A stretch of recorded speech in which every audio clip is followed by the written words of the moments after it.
අපේ මේ අතිරතු ජනාධිපතිතුමා පනතක් ගෙනත් තියෙනවානේ මේ බිල් එකක් ගෙනත් තියෙනවා පාර්ලිමේන්තු එකට.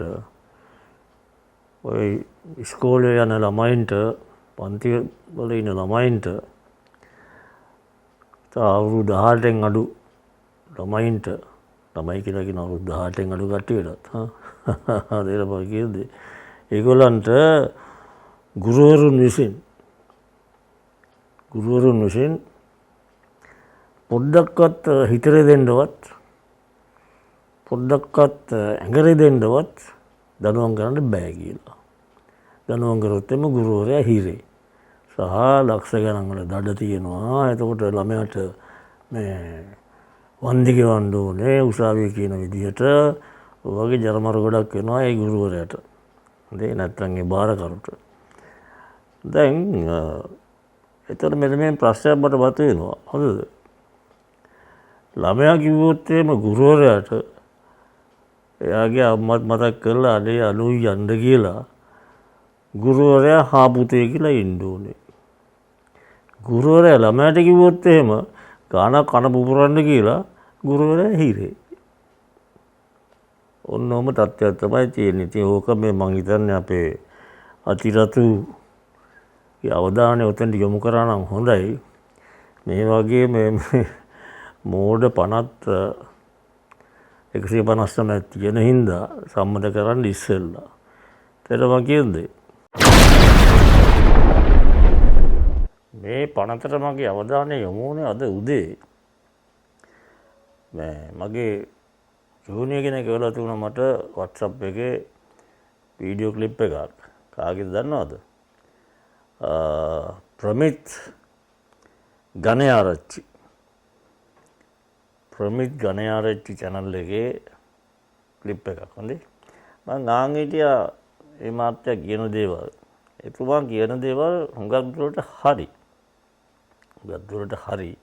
මොකද ළමයින්ට ඔය වගේ වගේ මේ දනුවම් දීම නැත්තම් බණින එක අරවා කරන එක නැතුත් එහෙම ඔම කරොත් එහෙම මේ රට විනාශ වෙනවා කියලා. ඉතින් එතුමා කියන්නේ මේ අතිරතුගේ සෙට් එක මේ සමාජය විනාශ කිරීමේ අරමුණෙන් තමයි ඕක ගෙනාවේ කියලා. ඒක ඉතින් මම දන්නේ නැහැ ඒක හරිද කියලා. හැබැයි එතුමා මේ පනත ගැන කියන දේවල් සෑහෙන දුරට නිවැරදි. හරි. ඔය සම්බන්ධයෙන් මට තියෙනවා වෙනම අදහසක් වුණේ ඔය පනත ගැන. ඔය YouTube බරටියුබ් මේටියුබ් වලට වඩා ප්‍රාථමික හේතුව තමයි කුඩු සීන් එක. අයිස්. දැන් අවුරුදු 13 ළමයිනුත් අයිස් ගහනවා. හරි. අයිස් ටැබ්ලට් එක අරගත්තාම එයා දන්නේ නැහැ මොනවා කරනවද කියලා. හරි. ඒවා ඉස්කෝලවල විකුණනවා, පාරයිනේ විකුණනවා, සීනි බෝල වලට දාලා දෙනවා, ඩ්‍රින්ක්ස් වලට දාලා දෙනවා, පාටිස් වලට ගියාම ඩ්‍රින්ක් එක දන්නේ නැතුව මික්ස් කරලා දෙනවා. ඒ ළමයා ඒක ගත්තට පස්සේ ඒකට ඇබ්බැහි වෙනවා.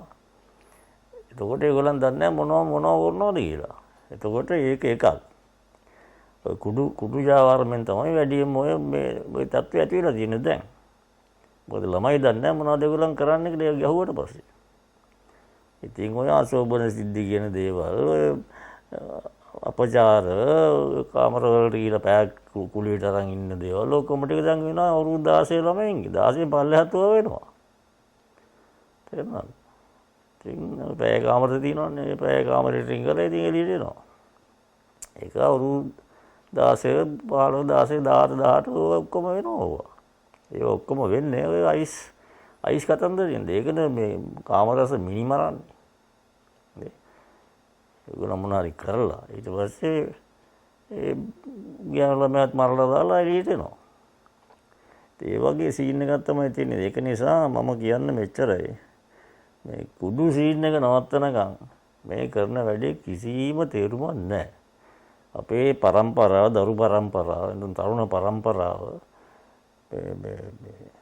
පල්ලෙහාට කඩාගෙන යනවා මේ චාරිත්‍රානුකූලව නැති වෙගෙන යනවා විනාශ වෙගෙන යනවා. සමහර කට්ටිය කියනවා ඔය අතිරතුලගේ සෙට් එකයි අනික් කට්ටිය අය පණ්ඩිත සෙට් එකේ ඉන්නවනේ.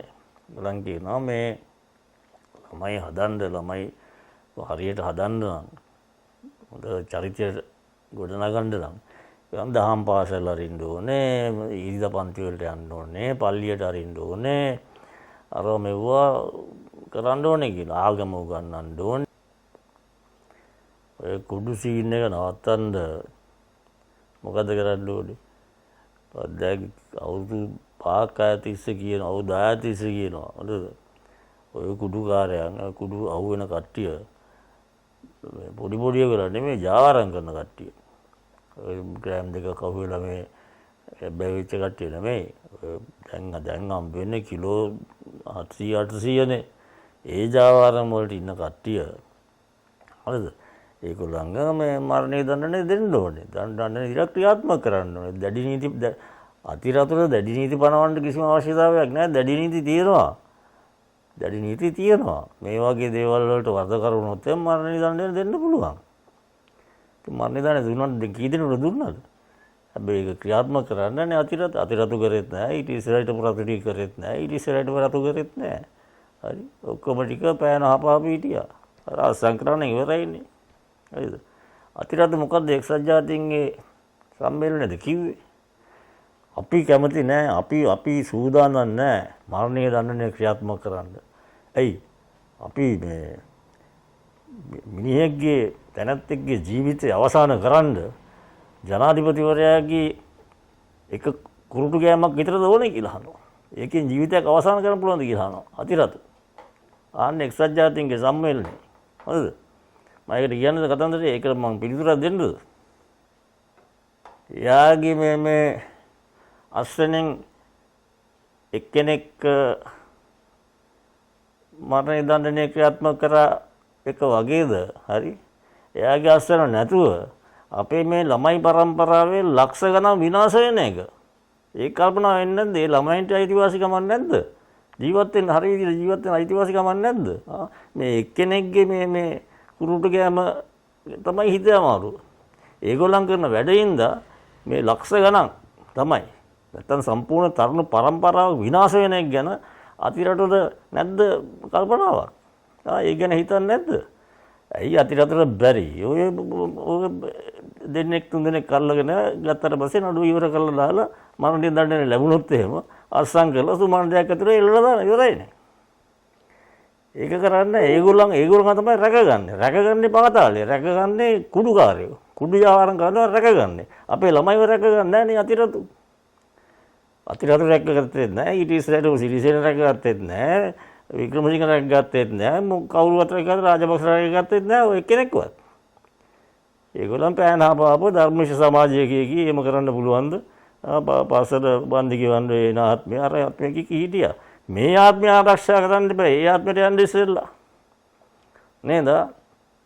ඔය කරන වැඩ වලින් හම්බ වෙන්නේ ඒ ආත්මේ නිසි දඬුවම් ලැබෙයි. ඉතින් කරන නොකරන වැඩ වලට. එන්න මං කියන්නේ.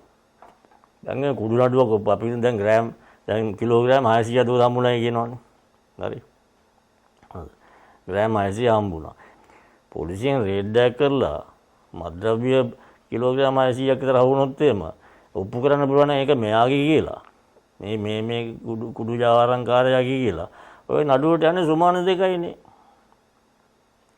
පොලිසිධාරියා කැඳෙව්වා. අල්ලගත්තට කිව්වා. ඒක තහවුරු කරන් තව ඒකත් එක්ක නිලධාරියෙක් කැඳෙව්වා. රස පරීක්ෂකවරයා කැඳෙව්වා. හරිද? ඊට පස්සේ නඩුව ඉවරයි. සුමාන 2යි නඩුවකට. ඊට පස්සේ මේගොල්ලන් කරන්නේ නීතිපතිතුමාට ලිපි ගොනුව ඉදිරිපත් කරලා අධ්‍යයනයේ ඉන්නවා. තේරුණාද? නීතිපතිතුමා අධිජෝන පත්‍ර ඉදිරිපත් කරනවානේ. නඩු විභාග කරලා කුඩු වලට මරණ දඬුවම කීපාරක් දුන්නාද? එකක්වත් ක්‍රියාත්මක කරේ නැහනේ. අද පොඩි ගණන් වලට නෙමෙයි මරණ දඬුවම දුන්නේ. ඒක ක්‍රියාත්මක කරන්නේ නැහැ. අධිකරණයේ කාලයක් නාස්ති වෙනවා. ඔය නඩුවක් කියන්න මිලියන ගණන් සල්ලිත් යනවා. හරි. ඊට පස්සේ මේගොල්ලන් ආපහු අර මේ ඊට ගෙදර දාලා අපේ ගානේ අපේ ගානේ ඒ කුඩු ජාවාරම්කාරයන් නඩත්තු කරනවා. අපේ ගානේ. මානවිකමෙන් කෑ ගහනවනේ. හරි. ඒක රැඳවියාගේ ඔළුවේ උගුණෙක් හිටියොත් එහෙම මානවිකම්. තේරෙපා කියුද? ඒක රවල වල මානවිකම්. ඔන්න ඔකයි තත්ත්වය. ඉතින් ඒකලන් එකතු වෙලා දැන් වෙන්නේ මොකද්ද? ඒගොල්ලන්ට අධි ආරක්ෂාවක් දෙනවා. දැන් ඔය රැඳවියේ කුඩුකාරයෙක්, කුඩු ජාවාරම්කාරයෙක් උසාවියට ගෙනකොට එයාට හම්බ වෙන ජනාධිපතිතුමාට වඩා ආරක්ෂාව. අර ඒ වාහනේ, මේම් වාහනේ, ඉස්සරහින් වාහනේ, පිටිපස්සෙන් වාහනේ, STF යනවා, තුවක්කුව අරන් යනවා, ආලුදුවක් අරන් යනවා. තේරෙනවද? ඔක්කොම අරන් යනවා. මිනිහා රජා වගේ ඇතුළට යනවා hinaවේ. ඉතින් එළියට එනවා. හරි. ඊට පස්සේ අතෙන්ට ගිහිල්ලට මේ දැන් කතන්දර කියන එක මම කියනවා නෙමෙයි හොඳේ. ගෙදර ගිහිල්ලා එතන ඉඳගෙන ඒ සෙට් එක ඔක්කොම එකතු වෙලා කුඩු ජාවාරම කරනවා. ඒක කරන්නේ ඒක විතර නෙමෙයිනේ. ඒකලන් කියනවා අපිට ආරක්ෂාව දෙන්න මේ හිරගෙදර අපිට මොන හරි අඳුරක් වෙයි කියලා. ඉතින් ආරක්ෂාව සපතන හිරගෙදරින්. ඒතර දැඩි ආරක්ෂාව යටතේ, රජයේ ආරක්ෂාව යටතේ හරි ඒගොල්ලෝගේ ජාවාරම් ඔක්කොම ටික කරන යනවා. මොකද්ද මේ කරලාට තේරුම? මම කියන්නේ මෙච්චරයි. ඔය ජාවාරම්කාරයෝ දෙන්නේ කෙල්ලුවා නම් මා ජනතාවට පෙනෙන්න දෙන්නේ කෙල්ලලා දැම්මනම් ඔය කුඩු ජාවාරම නවතිනවා. ඇයි කරන්නේ නැත්තේ? ඇයි මේ අපේ ළමයි ඔච්චර බිල්ලට දෙන්නේ? අපේ ළමයින්ට නැද්ද අයිතිවාසිකමක්? කල්පනා කරලා බලන්න. ඒ නිසා මේ වගේ මේ මෝඩ පණක් ගෙනත් වැඩක් නැහැ. කිසිම තේරුමක් නැහැ. ඉතින් මම මේක කියන්නේ මේ අතිරතුගේ අවධානයට. හොඳේ අතිරත පොඩ්ඩක් කල්පනා කරලා බලන්න ඕවා. නිකන් එක්සත් ජාතික සම්මේලනයේ ගිල්ලටන් ඕවා වගේ දේවල් කියවන්නේ නැතු. ඒක තමයි කියන්නේ. තේරුණාද? හා